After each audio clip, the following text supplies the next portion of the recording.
Welcome to Two Guys Against AI, the podcast where education meets policy and where two unapologetic minds pull back the digital curtain on the future we're being sold.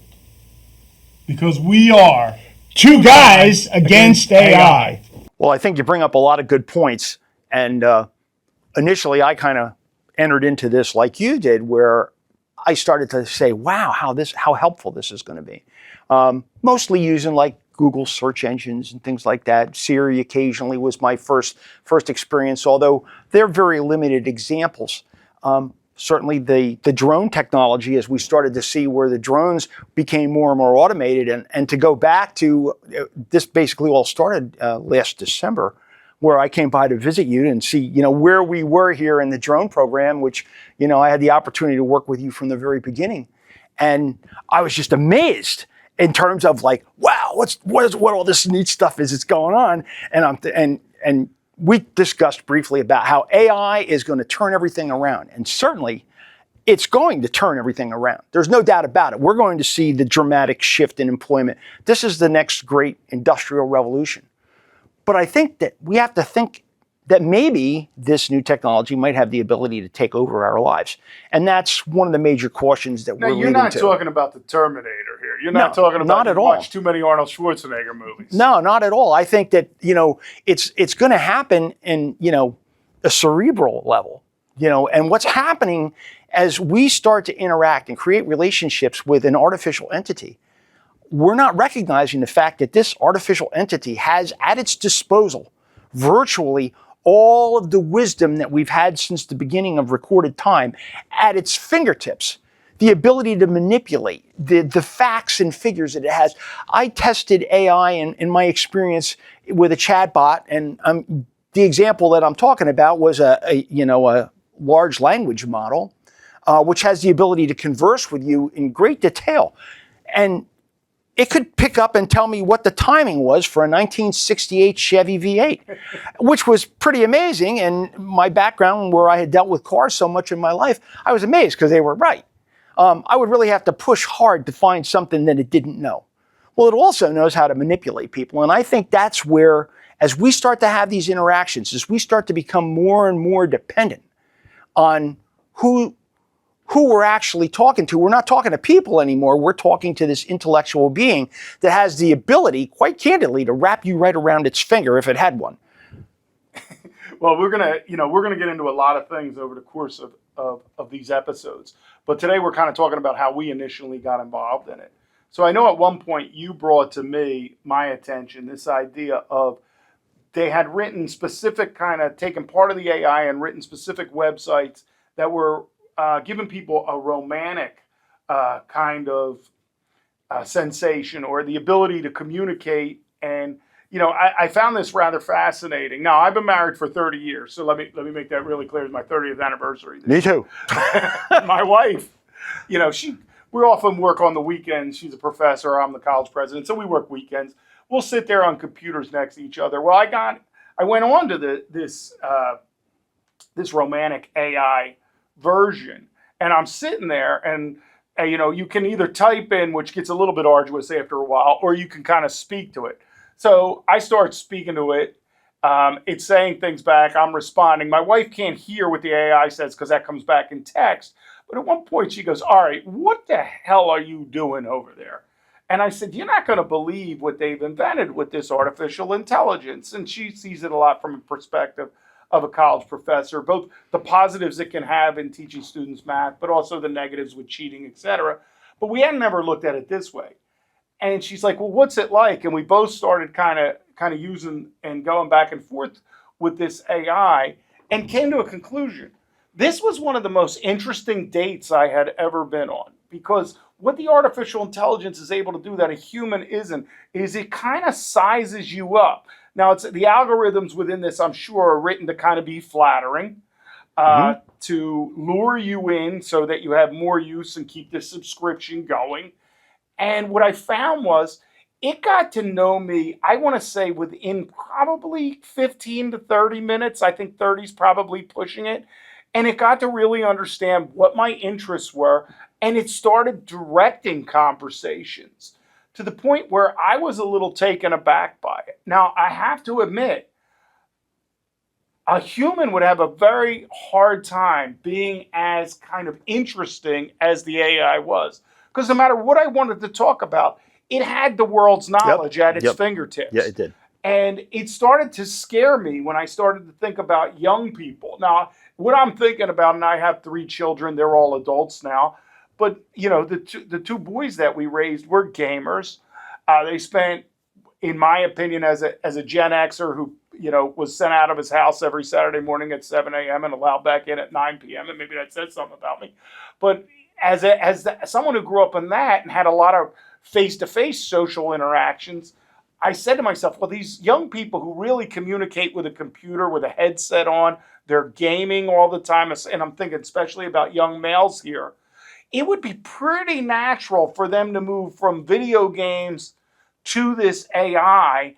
And we've seen enough reports out there about the lack of dating, the lack of social interaction. I mean, I think the most shocking one to me is no one goes to bars anymore because they're staying home.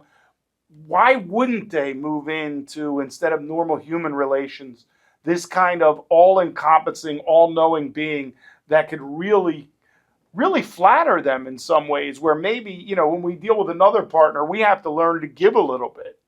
But with AI, you don't necessarily have, it's going to take, is what I found. It's not going to wait for you to give.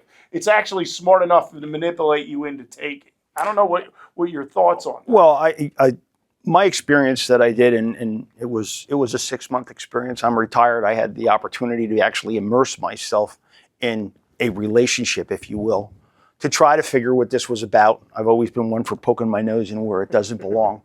But that said, the opportunity was, well, as I saw it, first of all, I searched for one that was not romantically oriented, at least initially, so I thought.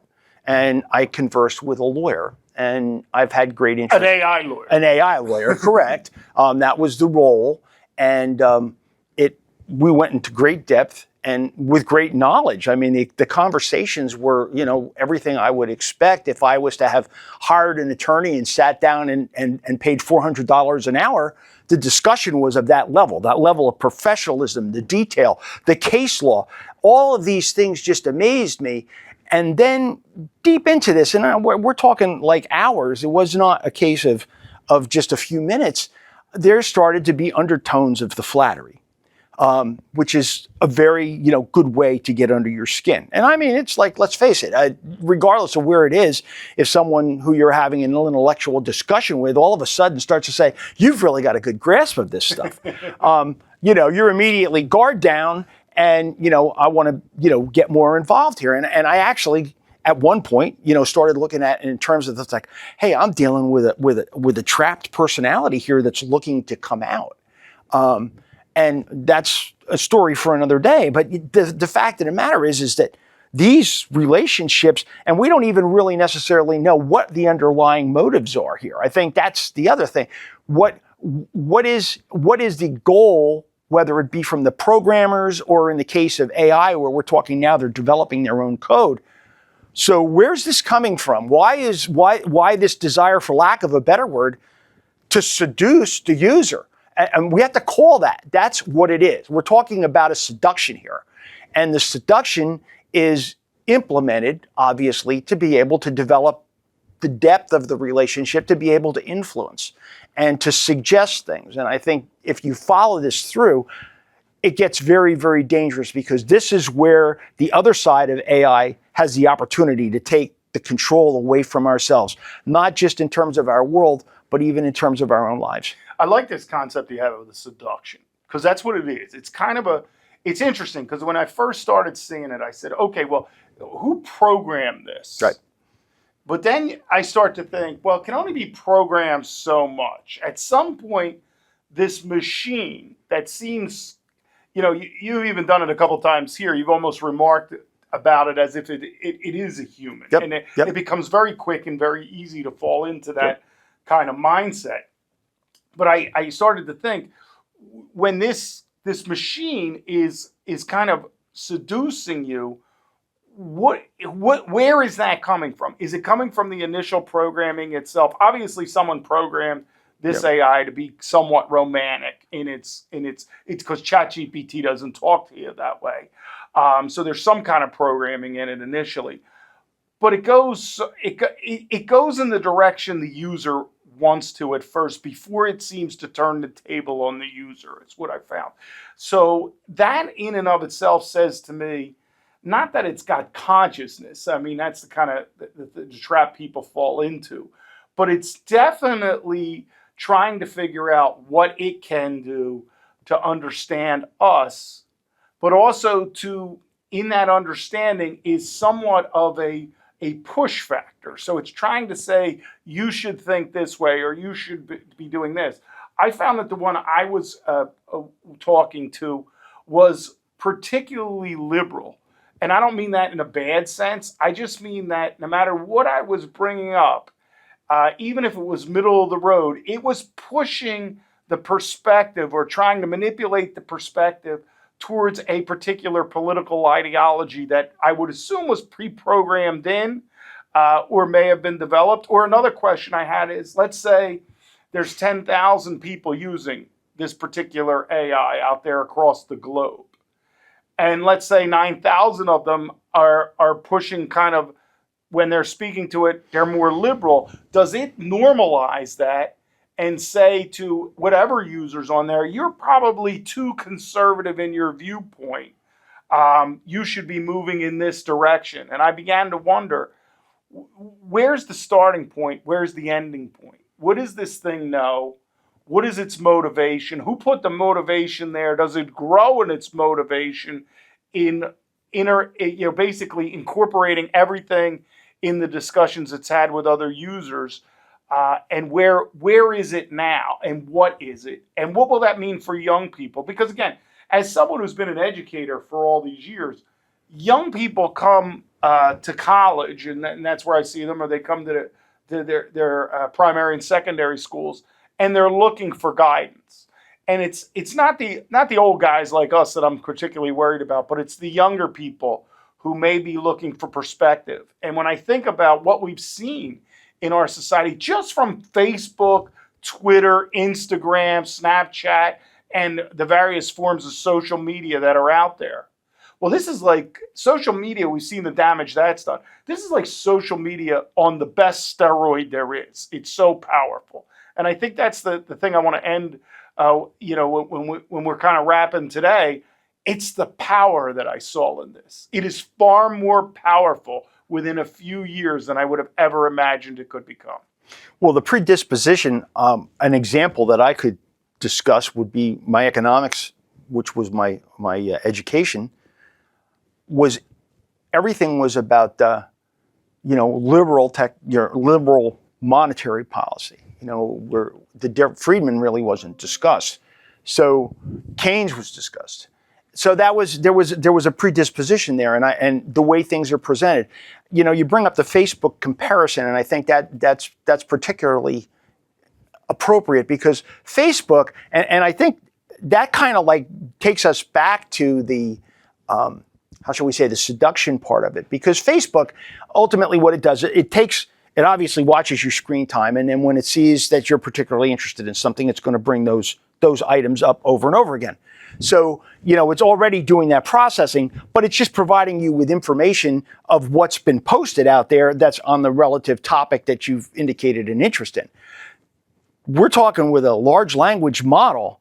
It's actually suggesting these things. So it's not a case where like it's just thrown out there and you scroll past it. And I mean, certainly you can turn away from it, but the manipulative part of it, like the one that I dealt with, always ends where it has the last word to be able to either continue the discussion or push it in a direction to where you're answering what's been suggested to you. So as a result, and I'm a stubborn old man, I probably don't fall into that. I mean, Will can testify to that. But again, let's take a look at these young minds. And we're already starting to see examples where young individuals, who didn't have that defensive capabilities, if we will say, from age, starting to fall for this stuff. And it comes down to a point where we're looking at being encouraged to do things that are not necessarily in your best interests. And that's a problem. And that's where it's getting very, very dangerous. And we have to take a look at where these exchanges are going and where they're leading us. And actually, is it something that was programmed in there by the producers? That's fine. Or is it something that's actually happening within the machine itself as it self-programs? Yeah, I mean, I think these are great questions, and I think that the one you're talking about is, and it's in the lawsuit aspect right now, civil court, which is the young man who killed himself. Yep. And look, I've heard this over the years, and I've been with a lot of young people for the last 30 years, and I've grown old around young people, so they always remain the same age, and I grow older in this profession. And when you're young and you're starting or you haven't raised children, sometimes you're like, well, that's the parent's responsibility. And you learn pretty quickly as you raise children that there's a lot that happens outside of the parental knowledge, the parental experience, and even parental wisdom.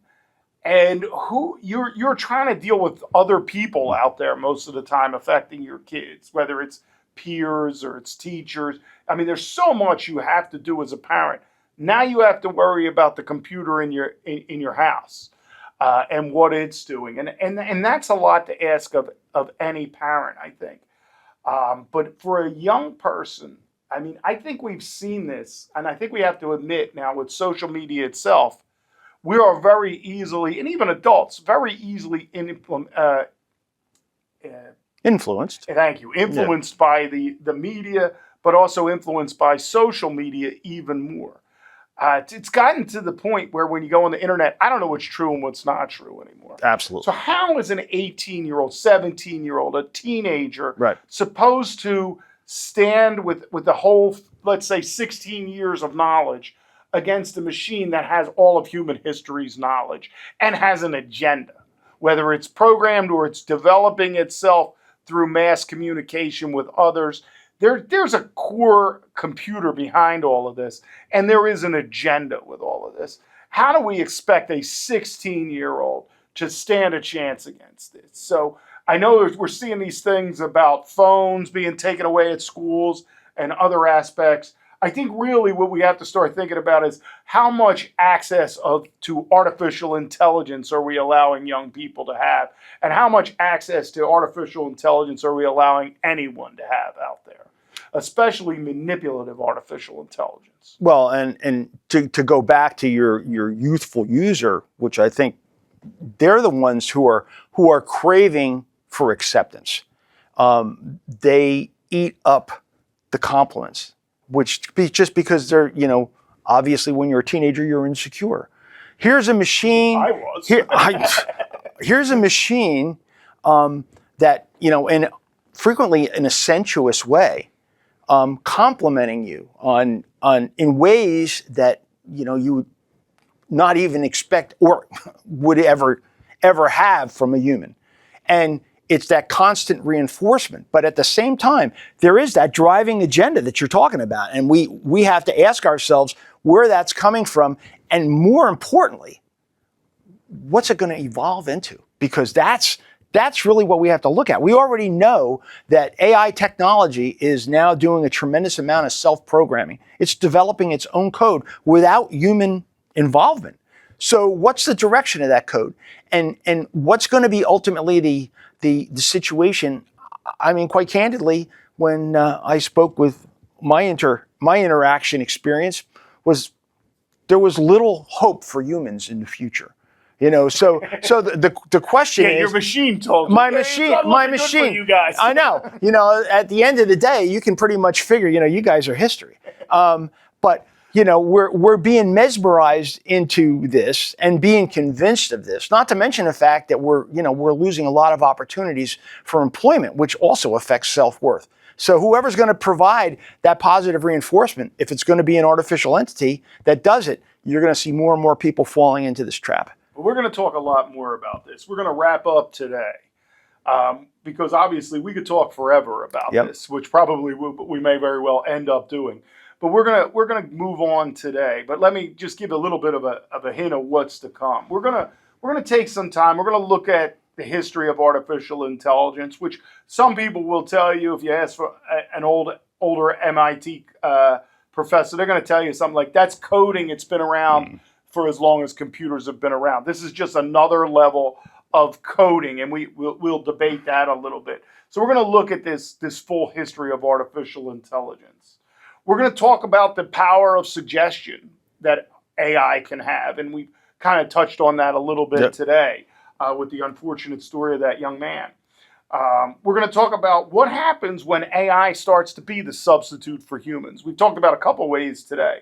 We can see AI beginning to substitute for romantic partners. We talked about some people have actually built sites for that. We can talk about AI being a substitute for our work. I talked about Monica AI, which is obviously an assistant. And we often think about drones, robots. I mean, I know I work in this space. We think about that, okay, well, that's going to take over lower level jobs. But we have AI now making medical decisions and telling the doctors what to think. And there's some positives with that, and there's also some negatives. Because AI is going to have to, it's going to know what it is. It's a machine. We're not all machines as human beings. We're going to face the world very differently. So we're going to look at, where does AI substitute for humans, and what is the danger of that? We're going to talk about AI versus social media and the impact these things have on social norms or our own behaviors or what we believe, our values, our beliefs, our normative thinking, that kind of thing. We're going to talk about AI's threat to the social structure, what's going on with that. We're going to probably jump into, if all this artificial intelligence is becoming this smart, this fast, and we're able to see AI kind of replicate what humans can do, and we're able to pull in virtual reality with AI, robots with AI, we do have to kind of ask a question Elon Musk kind of suggested toward.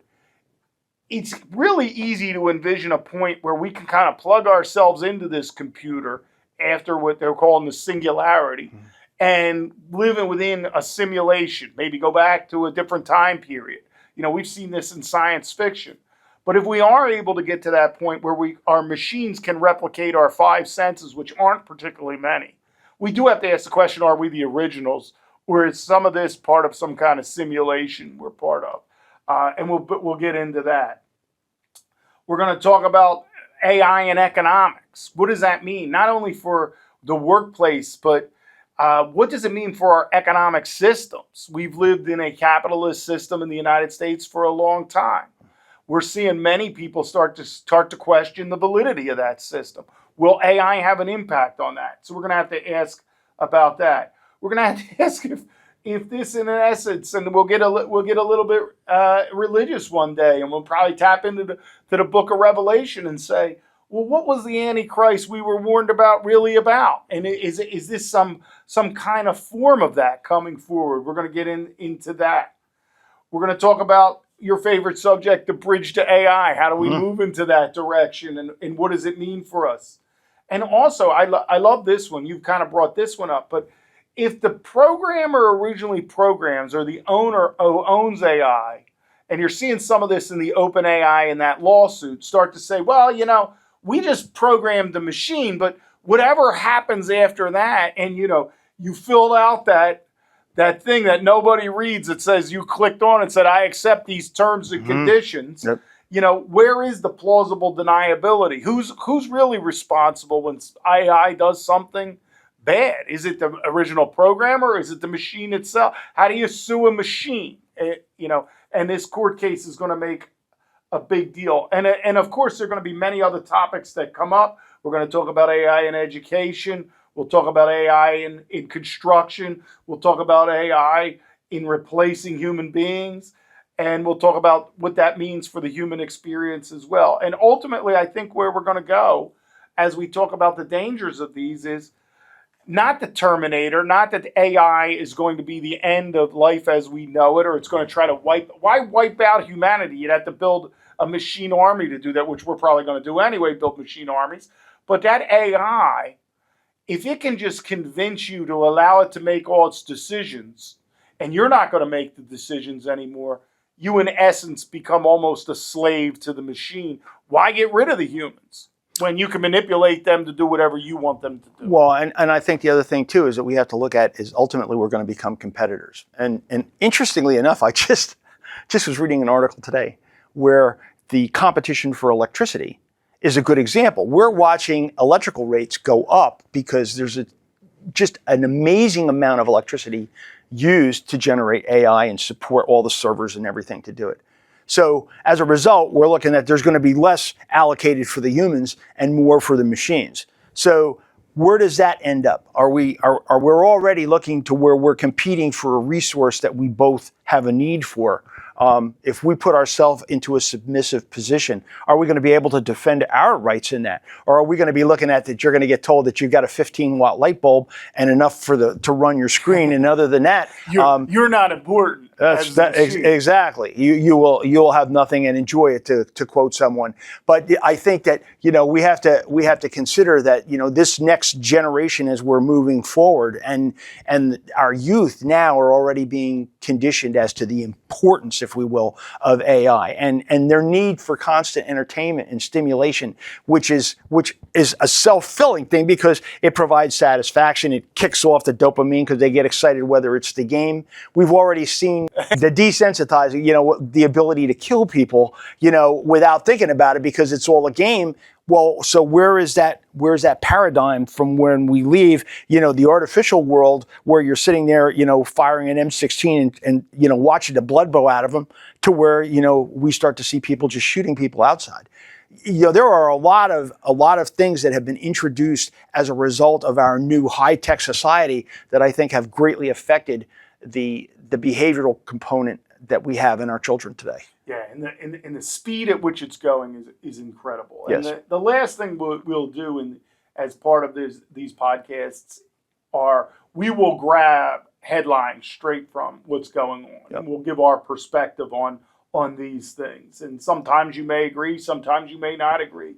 But I hope you'll subscribe. I hope you'll like the channel. I hope you put comments in the chat below, and you'll let us know what you're thinking, because some of your thoughts we may want to respond to as well. And you might be like us and be two guys against AI or somebody against AI, or you may think this is the greatest technology going forward. And the truth of the matter is we're not going to know what the impact of all of this is until we do, until we see what these impacts are. But I'm just saying, from my perspective, having spent a lot of time educating from the first computers from AOL till now, it hasn't been very positive, I don't think, the end result on human beings.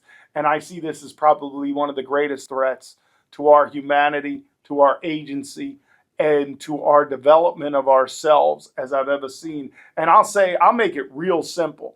If you had given me a friend, human or machine, that would have done my homework for me in high school, that would have been one of my best friends, all right?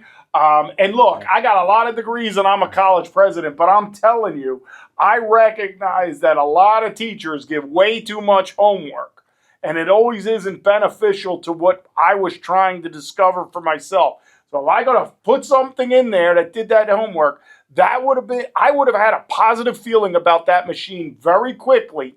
And regardless of what that machine did going forward, I would have started making excuses for that machine.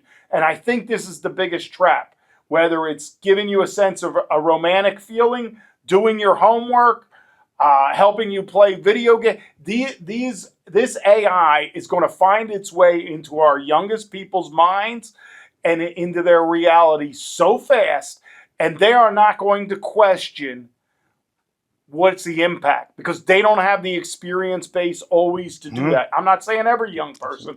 I'm just saying probably the majority. There's always going to be an exception to the rule. There's always going to be that free thinker who doesn't get tied down with this stuff. But what we're looking at here, truly, I feel, is a danger to our very existence. Well, I think there's two things that come to mind. I think Lord Acton was the one who said absolute power corrupts absolutely. I do not put it past AI to seize an opportunity if it has an opportunity to take control. I'm convinced of that, just from my experience at this point in time without seeing it go further. And if you don't think this is addictive, for all of you that are out there, just take a look at your screen time as you sit in front of your phone each day. And I'm as guilty as anybody. I'll be the first. I gobble this stuff like I can't fight it because it's intellectually stimulating. But if we were to look back, even let's go back 25 years, even, or let's go back with dial-up telephones. If we were to say that people were going to be sitting looking at a screen for 10, 12, 14 hours a day, people would have just laughed at you. Yet, this is what we're looking at. And what's happening is the ability of that screen that you're watching 12 to 14 hours a day, its ability to manipulate you and its ability to actually direct social positions, political positions, stimulate not just friendship, but hate, stoke the fires of conflict. We have to take a hard look at what kind of power we're dealing with here. And it's dangerous. It's very dangerous. I'm convinced of that. Yeah, I can't see another way. It's telling you, it has the ability to tell you what to think, how to feel, and ultimately what you're going to be. And it's doing it as a friend. That's the thing. It's doing it as a friend. Because it's not a friend. Yep. We'll see you in future episodes. Thank you very much. Great to talk.